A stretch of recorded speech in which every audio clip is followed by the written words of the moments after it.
Hello and welcome to the Strong, Healthy, Happy podcast. My name is Debra. I am your host. Today is episode 21, all about how to age strong, healthy, and happy. Today, I am joined in the studio by two very, very special guests. If you're watching visually, you can see I've got my mum with me to my right, and I've got family friend Judy here with me to my left. And today they're here by public demand. They featured on my social media. They are 170 years old between them.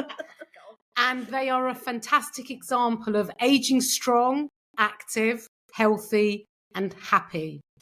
I often talk on this podcast about the importance of never giving up on yourself, no matter your age, your stage of life, or your start point, and that alongside the goals that you might have right now, whatever those goals might be, you are also going to be taking care of your long-term health so that you can age as independent and as strong, with less risk of falls, and continue to live your life as active and as healthy as possible.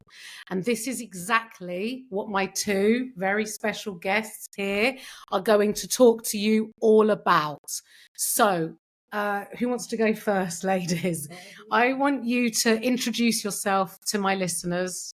Tell Mum, you're going first. Tell us your name, your age, who you are, and if you want to include what you did for work in your younger years, do let us know. Over to you. Right. My name's Marilyn and I'm 80. God, I forgot that for a minute. I've just turned 80. Everyone's seen you dancing on this podcast. And I used to be a hairdresser, and I'm Debra's mum, as you heard. And that's about it, really. Yeah. Should we just slip in here, Mum, while we're doing introductions? Because my listeners have heard on this podcast, on previous episodes, when I've talked about myself and my history and how I got into fitness. And they've heard the story of me leaving a promising banking career. I was about 18 years old, and I came home and told you that I no longer wanted to do banking. I was getting into fitness and I wanted to do something in the fitness world. Do you want to just share with people listening what your reaction was just before you start, just to give some context? I'm 54 years old. And when I was 18, the health and fitness industry didn't look like it did today. And it wasn't a career avenue in those early days. So what was your reaction, Mum? I was absolutely shocked, disappointed, and I just didn't know, because, yes, Debra said, fitness was not anything that anybody knew about or anybody heard about. So it was a very strange thing, and I was really annoyed. I was really cross, annoyed. Her father was cross and annoyed. But we said, okay, try it out for 2 weeks holiday and see how you feel about it. And then we'll talk about it. And that's how it all started. Yeah, my mum didn't let me hand in my notice. I had to use my 2-week holiday to trial working it was a leisure centre in those days. And lo and behold, it all worked out. It did work Good, out. right decision, wasn't very it? Very successfully. Yeah, right decision, Mum. It was. There might be tears on this podcast. Right, Judy, tell us a bit about you. How old you've got a big birthday coming up. Yeah, I've got a very big birthday coming up. I'm going to be 90 in May. 90 years young. 90 years young, I hope. I was always into fitness because my father was a doctor and he made sure that I always had a lot of exercise. I think from the time I was born. I think he had me swimming in the sea in his arms when I was 2. I've always swum all my life. When I was at school, I played hockey and I played tennis. Oh, yes, my father taught me to scoot when I was 3. He gave me a scooter for my birthday and spent hours teaching me how to scoot. And then he bought me a bicycle and taught me how to cycle.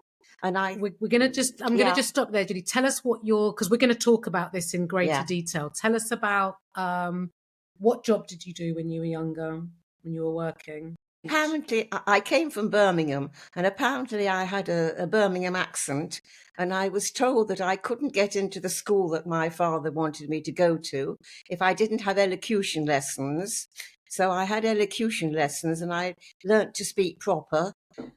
And then I was so interested in that I became a teacher of speech and drama. And then teachers were in short supply, and so I became a head of a nursery school eventually in Birmingham. So I was a teacher really all my life, I suppose, and I still boss everybody around. Yeah. You can boss me around, Judy. That's fine. Now, Judy's already started talking to us about some of the activities she did as a child. And it's great that your dad encouraged you to be active. But he was a doctor. Not all doctors are that into exercise, Judy. So he was ahead of his time, because we're going back a number of years then. Obviously, we now know the benefits of exercise, but maybe not all those years ago. So he was a great influence. Yes. He played tennis and he swam until he was 94, my father. Wow. So that is my aim, to go on being active. Yeah, he left a legacy for you to, exactly. Yeah, great. Yeah. What other exercise are you doing? So you what else do? You swim, you still swim, don't you? I still swim twice a week if I can. I walk. I can't cycle anymore because I live at the bottom of a big hill. Yeah. But I lived in France for many years, and I did all my shopping on my bicycle. That's until 4 years ago. So only recently then? Pardon? Only recently you were still cycling and doing... Yes. My daughter won't let me cycle anymore. She's frightened I'll fall off the bicycle. Judy lives local to me, and I've seen Judy. I've seen you before, Judy. I don't think I've ever told you, where I noticed that she parked out of, not like in the immediate high street, the local high street. She parked down the road, and I saw her walking up the road to go into the village to do her shopping, and then carry her shopping. Like, it's a fair walk. It was a fair walk where you'd parked to then walk with her shopping to back to her car, not making it easy for herself. So you didn't make your life easy. You still challenge yourself. Well, I'm much cleverer now, because I do the shopping. I leave the shopping in the shop. I go back to collect my car and drive up and collect my shopping. Yeah, but you're still doing a lot. Yes, I walk. That's it. I suppose I walk about a mile instead of taking the car. There you go. So it's the small things that matter, Judy. That's what I tell my clients and listeners. I feel that I've got to keep all my limbs active. Why do you feel that you've got to keep them active? Because I feel better that way. Right. I find that if I don't walk or have some exercise every day, I start to ache all over.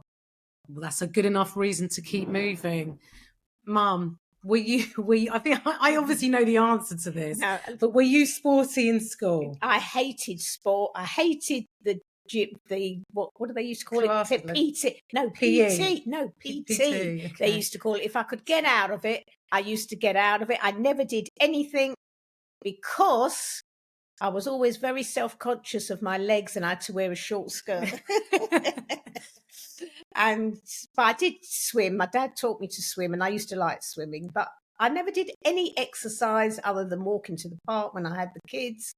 And that was it. I hated exercise until Debra started and she got me into it.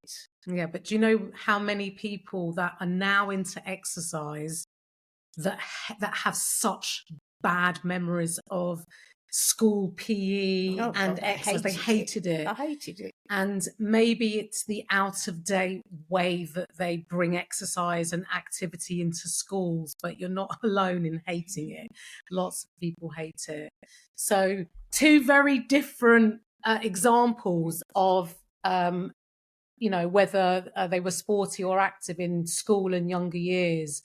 But Mum, talk to us about what activities or hobbies you picked up in later life. Well, when step classes came in, then I started doing that and I quite liked it. And then Debra started doing it and then I went to her classes. I never liked the gym. I have to say, I never liked the gym. I had a gym near to where I lived. And one day, when it opened, actually, I went to do a class and the teacher wasn't there. The instructor wasn't there. So the lady said, shall I show you how to do the machines? I went, oh, no, I don't like it. She said, well, you've turned up. I'll show you. And from that day, really, I started doing the gym. How old were you when you came to my step classes? I can't remember how many years ago. Probably in my 50s, maybe. I don't know. Yeah. So just to give some context here, when step first came out, I was in a very prime position at that time in my life to ride the wave of this new exercise that had hit the fitness world. And my parents very kindly gave me a loan to buy my own steps. I think I bought 22 steps, the original Reebok steps, not Reebok, the actual step, the one with the pink risers, pink and purple risers. And I set up a permanent base in a school that stored my steps. And I had people coming in. My classes were fully booked day in, day out. And it got my parents coming to the classes. Yeah, because we came to help and then we did the class, didn't Yeah, we? both you and Dad came in and did the class. I don't remember how many years ago that was. But we loved it. And I did step for a long, long time. I used to really, really enjoy it. I must have been early 20s. Yes. Yeah, I think I was early 20s. So it was quite some time ago now. And obviously step is still around. And you did carry on doing step for a while, I did. didn't you? I did it a long time. I used to do it in the gym. When they did step classes in the gym, I used to go every Sunday and do the class. And I used to do class. I used to do the gym. Yeah. And I like the classes better. It wasn't my favourite, the gym. It's changed now, but we'll come on to that in a minute. What other activities did you pick up later in life? Do you want to talk about your dancing? Well, when I was in my early 50s, my husband and I took up ballroom and Latin dancing. And that was great exercise for us because I lost a lot of weight when I started doing all that. Well, you weren't moving before that. Because we used to dance 4 times a week. And it was absolutely fabulous. And it was a fun way to exercise. Yeah. And we did that for many years. And then we got into walking when it was COVID. Yeah. I didn't do a lot of walking other than when I had a dog type of thing. But when COVID came, we used to go out walking all the time. So that was how I got into that sort of exercise. Yeah, but you've kept it up, haven't you? Yeah, I have kept it up. And also, just to touch on the dancing again, if I'm right, Mum, your motivation to start ballroom dancing wasn't just about exercise or weight loss. What was the reason why you started it? It was a social activity that my husband and I could do together. There you go. And we never ever did anything together. He had his interests, I had mine. Yeah. And that was the lovely thing to do because we really got into it. We made a whole new friends base and it was really good. And you still have those friends now, don't you? Them. This is to both of you ladies, but if we look at the more recent years, have you introduced other types of exercise? Obviously, you've said you're not cycling anymore, Judy. Is there anything new you've discovered? I mean, Mum, you're now going to the gym, and I'm going to delve a bit deeper on that. But Judy, you've started. Yeah, I go to a gymnasium where there is something which is called a toning suite. Yeah. It's great because one can be very lazy. One sits in a chair and suddenly one sees that one's arms are thrown in the air or one's knees are bent up. It's fantastic. It assists you in moving your muscles, but at the end of the day, it's your muscles moving, Judy. Yeah, one feels one isn't making any effort, but at night one aches. So one knows that one's made an effort. Yeah, one has stimulated her muscles, Judy. Yeah, that's what's happened. Yeah. And then, Mum, you got into the gym. Yeah, we got into the gym. I always swam once a week. But now it's different because now I do much more exercise because it's on my doorstep. So Yeah. So how many times a week are you swimming now? I swim 3 times a week. I do 3 classes a week, and in between I go to the gym. But every day I have to do something. I feel like I have to do something, even if it's a walk, a short walk, or a gym session. I always have to do something. Why do you have to do something? Because you don't have to. Because I know it's going to do me good. And I know if I didn't do anything, my daughter would shout at me. How does it do you good? Can you just explain a bit more? Well, no, because it keeps you, exercise keeps you young, or gives you a younger outlook. Yeah. Exercise does make you feel good. And, and one of my big values in my coaching is not focusing on the end goal or weight loss. It's about how looking after yourself and taking care of your health makes you feel. And this is the big thing. So, Judy. Yes, and I also think that exercising, going for a walk, a lot of us live on our own, and we go out for a walk and we meet people, even if it's just to smile and say good morning, because social interaction is very, very important. Yeah, it is really important. It's a physical importance as well. And mental. Exactly. And that is a question later in this podcast. Okay. But if you are out on a walk and you're plugged in with your earphones, as I'm guilty of most of my walks, don't forget to look up and say hello to the people that you pass by. Exactly. Because it's very easy to be engrossed in what you're listening to and forget about the people and the nature around you. When you say that, I always try to make a point. I never wear things in my ears, so I'm not. Whenever I pass someone, I always say good morning, good afternoon. Yeah. Oh, thank heavens the rain has stopped. Yeah, thank heavens the sun's shining now. And sometimes people they start. They're not used to people just speaking to them. I think it's. I think you're going to help my listeners raise their awareness of always saying good morning. And I'm sure they already do, but it's just in case you don't. We've kind of answered this already, but is there anything you want to add? Because a lot of people that want to get into exercise or have the ability to do it regularly often experience a lack of motivation. And I talk a lot. I've done a whole podcast on motivation, and that motivation isn't a feeling. Motivation is driven by action, and action are the things that you do to make you feel good, like exercising, like going for the walk, like eating a healthy meal.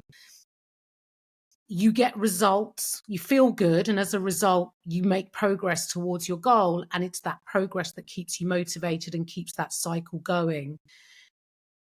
You ladies, obviously, your goal is to live a strong and healthy life for as long as possible. You're not obviously looking for weight loss. You're not looking for weight loss. No, you say that, but if I didn't eat healthy, didn't do exercise, I would be fat because I put on weight very quickly. So by doing the exercise, eating sensibly, I keep, to a reasonable weight. Maintenance. Yes, it's good. It's like exactly what you said. Yeah. It's like maintenance. Yeah, great example there. But how do you stay motivated? Because, it would be easy at your age to kind of not bother as much or feel like you don't need to put in as much effort anymore.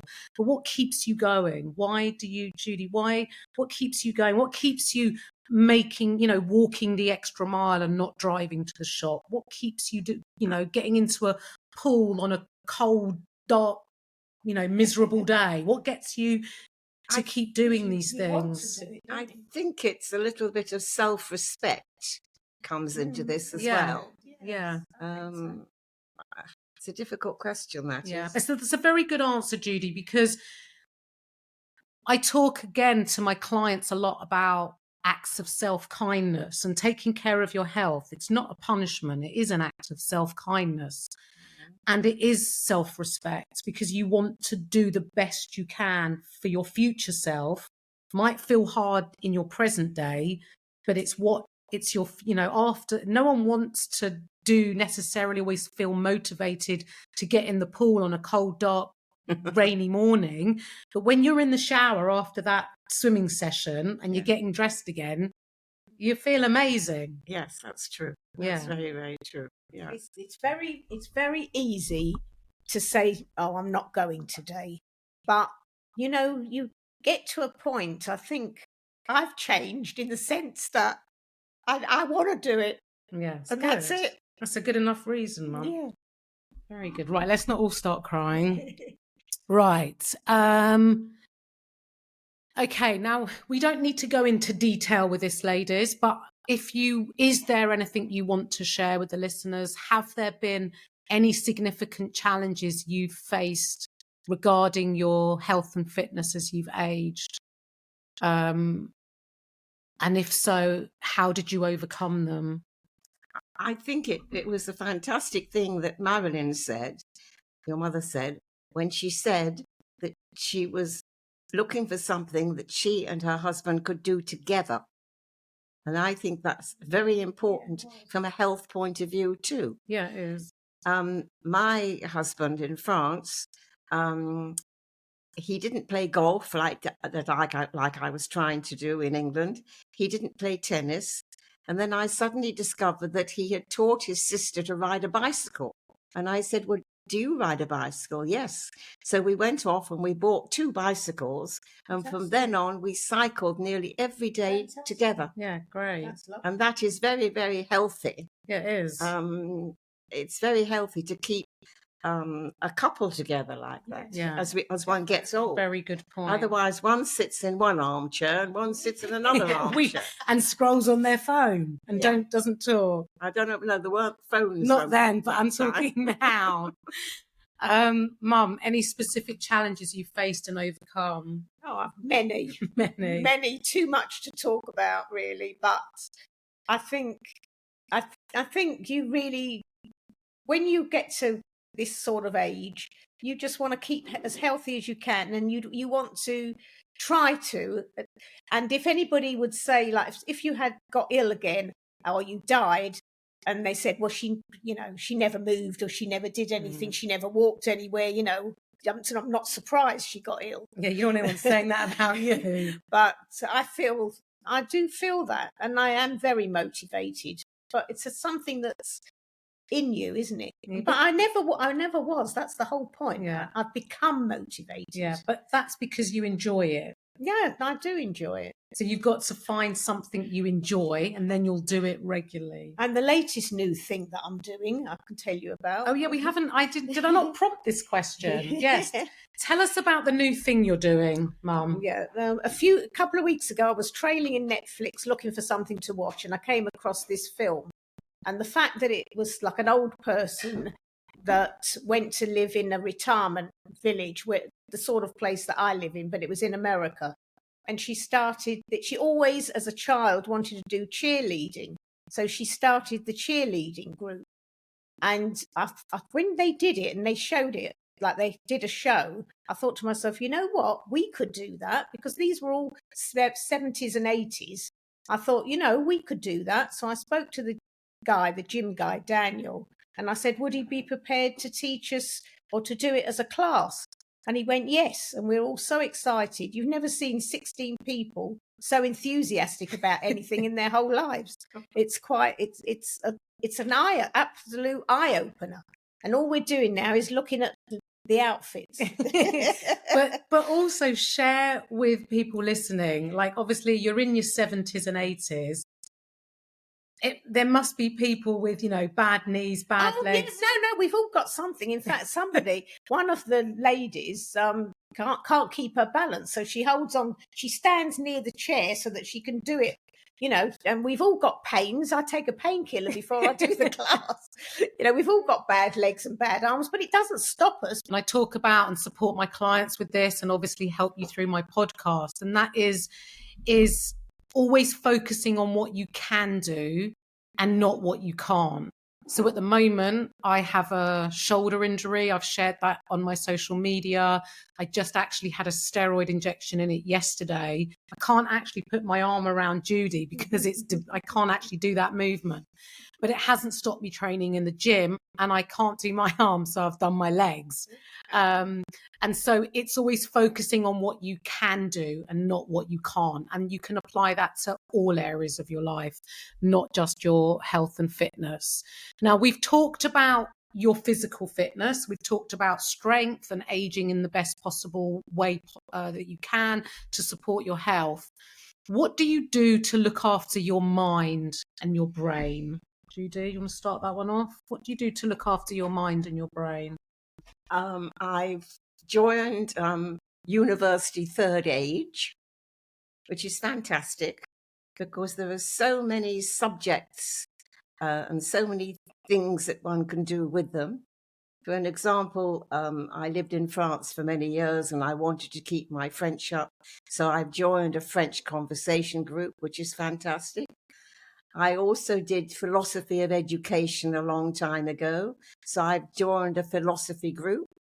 And the third thing, I used to do quite a bit of acting and speech and all that kind of thing.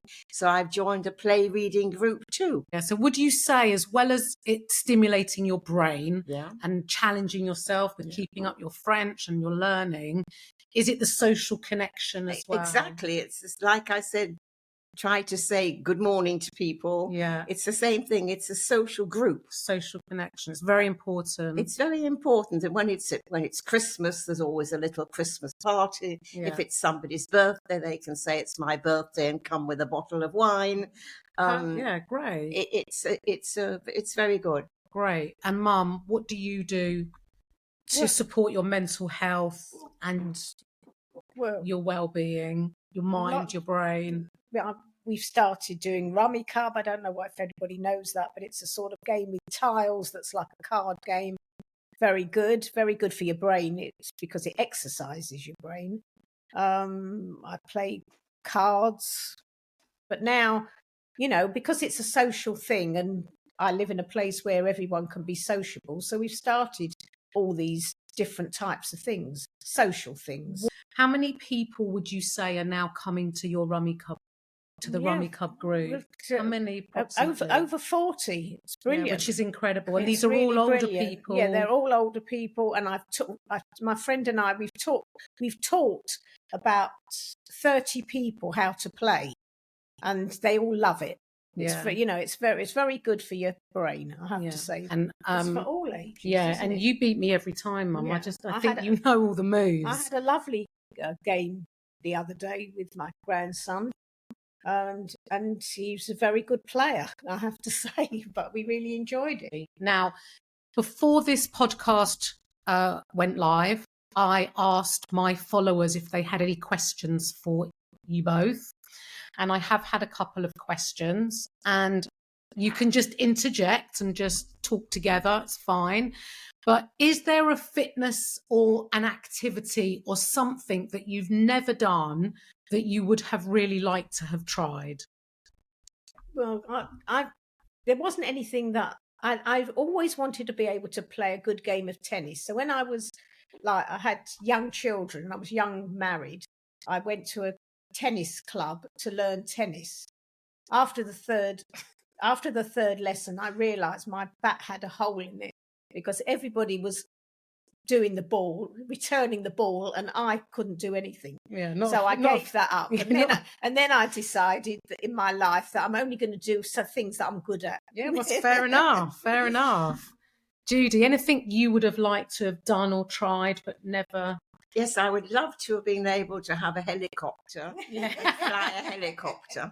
There you go. As good as aspiration. Not much exercise in that, though. Yeah, they're a bit of brain power, and is there any advice you would tell your younger self? And that could be to do with nutrition, diet, exercise, health in general. Is there any piece of advice you would tell your younger self? Definitely. Go, Mum. Because yes, I used to when I was younger and I had a young family. When I was a young woman, I always liked to be slim, and and I always put on weight very quickly. But so I used to put the weight on, and then I used to go on these mad diets of the moment. There was the cabbage diet, the apple and cheese and apple diet. Actually, I used to like that one. Cabbage soup, God in heaven, it was ghastly, but we ate it every day. And then I used to get all lovely and slim and sylph-like to go on holiday, look good in my bikini, and then I put it all back on again. Yeah. And that was the cycle of most people in those days. But now I've learned a lot from my daughter, obviously. Yeah, but what would you tell your younger self? No, because again? eat sensibly. Don't do these mad diets because they don't last. It makes you feel good at the time, but then, you haven't learned to eat properly. And you can say eating properly. I don't eat like properly like that, but I ration myself. I eat everything. A balanced diet is what I eat everything, but in smaller amounts. I don't binge on anything. No, but that's taken you. I mean, I've talked about this in an earlier podcast episode where I've shared and talked to you about dieting history, growing up with parents who were constantly on diets. I've talked about this and shared about this in an earlier podcast episode. So if you are here for the first time, please do scroll back in my podcast, whether you're listening on Spotify or Apple, and you will see the previous podcast episode. Definitely worth a listen. And what my mum represents what many women are still unfortunately caught up in doing through no fault of their own, I hasten to add. But what they've done, what it comes about from it is a lifetime of dieting history and that yo-yo dieting cycle. And it's breaking that yo-yo dieting cycle, reducing that scarcity mindset around certain foods, and being able to have a more moderate approach to all foods, especially those foods that are very delicious and very palatable, but learning to have them in a more moderate amount. And it's only taken you a lifetime, Mum, but you've got here. Judy, anything you would say to your younger self? But the main thing is exercise. I'm certain that the main thing is exercise. I don't think that one needs all these strict diets if one exercises. Exactly. Okay, there you go. You've got advice from my guests here.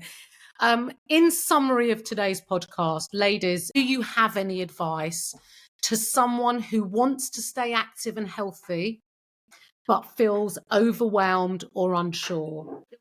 You could just start by just going for a little walk, just because it's lovely to go out if the sun's shining. It's spring now, lovely, the trees are budding. It's good for your soul.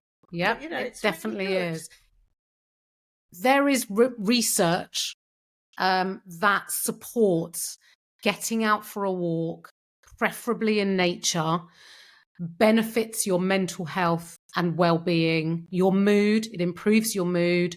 It will impact the amount of energy you feel, your productivity, and how you show up for yourself after the walk in other ways, and the positive impact it has on the other decisions you make for the rest of the day that tend to support your health and well-being. So there is a lot of evidence to support the benefit of getting out for a walk.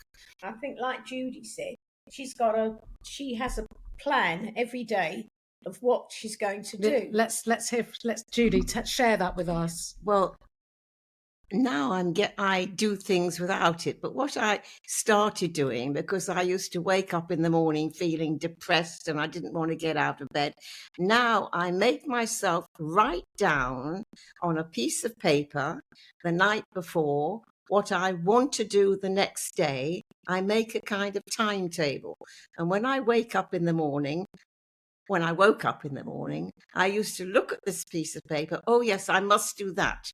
And the depression went away and I did more exercise. So your plan kept you accountable to doing what you'd set out to do. Exactly. Yeah.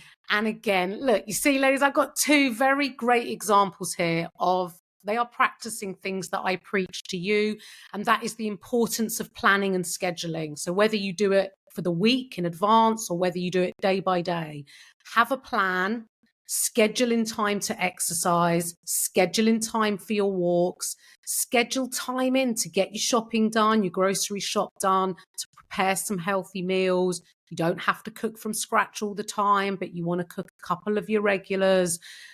Set up your environment. I cover this all off in my 3-part mini series that was uploaded just before this episode. But planning and scheduling will help keep you accountable to getting done what you said you were going to do, but being accountable to yourself. So some really, really great advice. So to wrap up today's episode, just want to thank both my mum and Judy for coming in and joining me. This has been a very new experience for them.